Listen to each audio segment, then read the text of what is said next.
حضرت ابراہیم علیہ السلام کعبے کی تعمیر کرتے تو بہت دعائیں مانگتے اور اللہ نے ان کی دعاؤں کو قبول بھی فرمایا۔ حضرت ابراہیم علیہ السلام کعبے کی تعمیر کرنا شروع کیا، کعبے میں اینٹ لگاتے اور دعائیں مانگتے، اللہ کے گھر کو بناتے اور دعائیں مانگتے۔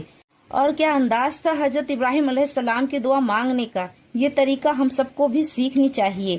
جب حضرت ابراہیم علیہ السلام دعا مانگتے تو یہ دعا اللہ کے بارگاہ میں اتنی مقبول ہوئی کہ اللہ نے قرآن میں فرماتے وَإِذْ يَرْفَعُ إِبْرَاهِيمُ الْكَعْبَةَ دِوَلْ مِنَ الْوَبَيْدِ وَالْإِسْمَاعِيلُ۔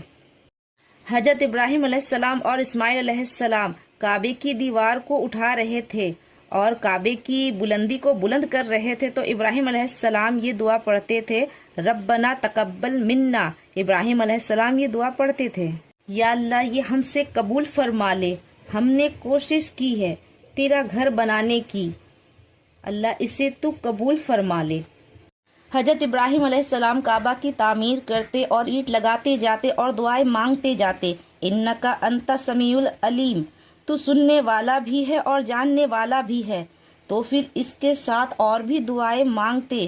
وہ تو اللہ کے بہت پیارے اور محبوب پیغمبر تھے جسے اللہ نے اپنا خلیل بنایا، اللہ کے پیارے تھے، محبوب تھے، ان کی عبادت گزار، ان کے لیے اللہ کی محبت بہت ہی محبوب تھی، لیکن پھر بھی حضرت ابراہیم علیہ السلام کہتے ہیں کہ وَجْعَلْنَا مُرْسَلِينَ مَعٍ لَكَ، اے میرے اللہ اپنی بارگاہ میں فرما بردار رکھ، ہمیں گردن جھکانے والا بنا، ہم تیری بارگاہ میں جھکے رہے۔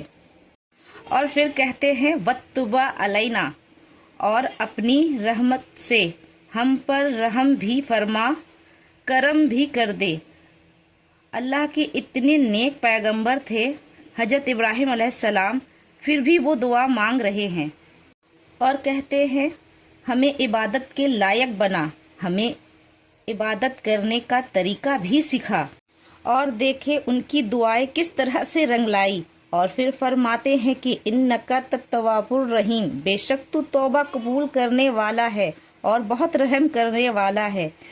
اور پھر سے کعبہ کی اینٹ لگاتے اور دعا مانگتے، ربنا وبعث فیہم رسول، اے اللہ بھیج دے ہم میں سے عظمت والا رسول، اے اللہ جو تیرے محبوب آخری رسول ہے انہیں بھی تو میرے اولاد میں سے بھیج۔